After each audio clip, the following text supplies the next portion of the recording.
Hello guys, അപ്പോൾ അനിയത്തിനെ college ഫംഗ്ഷന് വേണ്ടിയിട്ട് ഒരുക്കുന്ന വീഡിയോ ആണ് കേട്ടത്. ഓണം സെലിബ്രേഷൻ ആണ്. അപ്പോൾ ഇതാ നമ്മൾ ആദ്യം തന്നെ മേക്കപ്പിൽ സ്റ്റാർട്ട് ചെയ്യാന്ന് പറഞ്ഞപ്പോൾ അവൾ പറഞ്ഞു വേണ്ട, സാരി എടുത്ത് സ്റ്റാർട്ട് ചെയ്താൽ മതി എന്ന്, അല്ലെങ്കിൽ സമയം വൈകുമെന്ന്. പിന്നെ ഞാൻ തലേന്ന് തന്നെ സാരിയൊക്കെ ഡ്രേപ്പിംഗ് ചെയ്ത് വെച്ചതുകൊണ്ട് ഈസി ആയിരുന്നു കേട്ടോ. 1 മിനിറ്റ് പോലും നമുക്ക് സാരി എടുക്കാനായിട്ട് ആവശ്യം വന്നില്ല.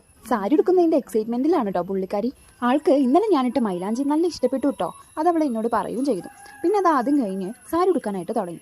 ആൾ നല്ല മെലിഞ്ഞതായതുകൊണ്ട് തന്നെ നിറയെ ബ്ലീച്ചും ഉണ്ടായിരുന്നു കേട്ടോ. അങ്ങനത്തെ സാരിയൊക്കെ കൊടുത്തതും ഇഷ്ടപ്പെട്ടു എന്നാണ് അവളുടെ കമന്റ്. സാരി എടുത്തതിന്റെ എക്സൈറ്റ്മെന്റും അതേപോലെ ഉടുത്തുകൊടുത്തതിന്റെ സന്തോഷമാണ് കേട്ടോ ഈ കാണുന്നത്. അങ്ങനെ അതും കഴിഞ്ഞ് ഞങ്ങൾ നേരെ മേക്കപ്പ് സെക്ഷനിലോട്ട് കടന്നു. നിറയെ മേക്കപ്പ് സെറ്റ് ഒന്നും ഇല്ലെങ്കിലും ഉള്ളതുകൊണ്ട് ഓണം പോലെ നല്ലേ. അപ്പൊ അതാ ഉള്ളതുകൊണ്ട് അവള് ഓണത്തിനൊരുക്കി വിടുന്നുണ്ട്. അധികം മേക്കപ്പ് ചെയ്യാനൊന്നും അവൾക്ക് ഇഷ്ടമല്ല കേട്ടോ. പിന്നെ എന്റെ ഒറ്റ നിർബന്ധത്തിലാണ് ഈ ഇരുന്ന് തരുന്നത്. എനിക്കാണെങ്കിൽ മേക്കപ്പ് ചെയ്യാനും ഇഷ്ടമാണ്, അതേപോലെ ചെയ്ത് കൊടുക്കാനും ഇഷ്ടമാണ്. പിന്നെ എൻ്റെ അടുത്ത് വരുന്നേക്കാളും മുന്നേ അവൾ അവളുടേതായ രീതിക്ക് എന്തൊക്കെയോ ചെയ്തു എന്നാണ് കേട്ടോ എന്നോട് പറഞ്ഞത്.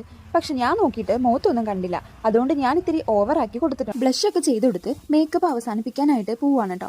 അങ്ങനെ ദാ അവസാനിപ്പിക്കുമ്പോൾ സെറ്റിംഗ് സ്പ്രേയും കൂടെ അടിക്കണമല്ലോ. അങ്ങനെ അതും കൊടുത്തു. പിന്നെ ദാ ഒരു പൊട്ടും കൂടെ വെച്ചെടുത്തു. അങ്ങനെ മേക്കപ്പ് തീർന്ന് അവസാനിപ്പിക്കാന്ന് വിചാരിച്ചപ്പോഴാട്ടോ നമ്മുടെ മെയിൻ ഐറ്റം മറന്നുപോയി. എന്താണല്ലേ, ലിപ്സ്റ്റിക്ക്. അതല്ലേ മെയിൻ. അങ്ങനെ ദാ അതും ഇട്ട് കൊടുക്കുന്നുണ്ട് കേട്ടോ. ആളെപ്പോഴും ലൈറ്റ് ആയിട്ടാണ് കേട്ടോ മേക്കപ്പും ലിപ്സ്റ്റിക്കും ഒക്കെ ഇടാറ്. എൻ്റെ ഒറ്റ നിർബന്ധം കൊണ്ടാണ് ഇതാ ഇപ്പോൾ ഈ ലിപ്സ്റ്റിക്ക് ഇടാനായിട്ട് അയക്കുന്നത്. ഞാൻ ഇട്ട് കൊടുത്തപ്പോൾ അവൾക്ക് നല്ല സന്തോഷമായിട്ടോ. അത് ഇഷ്ടപ്പെട്ടതിൻ്റെ നോട്ടാണ് ഇതാ ഈ നോക്കിക്കൊണ്ടിരിക്കുന്നത്. പിന്നെ ഞാൻ പറഞ്ഞു ഇപ്പോൾ കാണാൻ നല്ല ഭംഗിയുണ്ടെന്ന്. അതിലവള് ഫ്ലാറ്റ് ആയി ഗൈസ്. പിന്നെ അത് അവള് സ്വന്തമായിട്ട് തന്നെ ഓർണമെന്റ്സ് ഒക്കെ ഇടാൻ തുടങ്ങിട്ടോ. ഈ ഒരു താമരമാലയാണ് അവള് ചൂസ് ചെയ്തത്. എനിക്കും ഈ മാല നല്ല ഇഷ്ടപ്പെട്ടു കേട്ടോ. അങ്ങനെ ഇതാ ഈ ഒരു കമ്മലും കൂടി ഇട്ട് കൊടുത്ത് പിന്നെ ഒരു ഹിപ്പ് ചെയിനും കൂടി ഇട്ട് കൊടുക്കുന്നുണ്ട് കേട്ടോ. അപ്പോൾ ഇവളുടെ ലാസ്റ്റ് ലുക്ക് ഞാൻ ഈ ഒരു ഫോട്ടോയിൽ കൊടുക്കാം. അപ്പോൾ ഈ ലുക്ക് ഇഷ്ടപ്പെട്ടാണെന്നുണ്ടെങ്കിലും നിങ്ങളൊന്ന് കമന്റ് ചെയ്യണം കേട്ടോ. അപ്പോൾ അടുത്ത വീഡിയോ വീണ്ടും കാണാം guys. Tata bye bye, see U.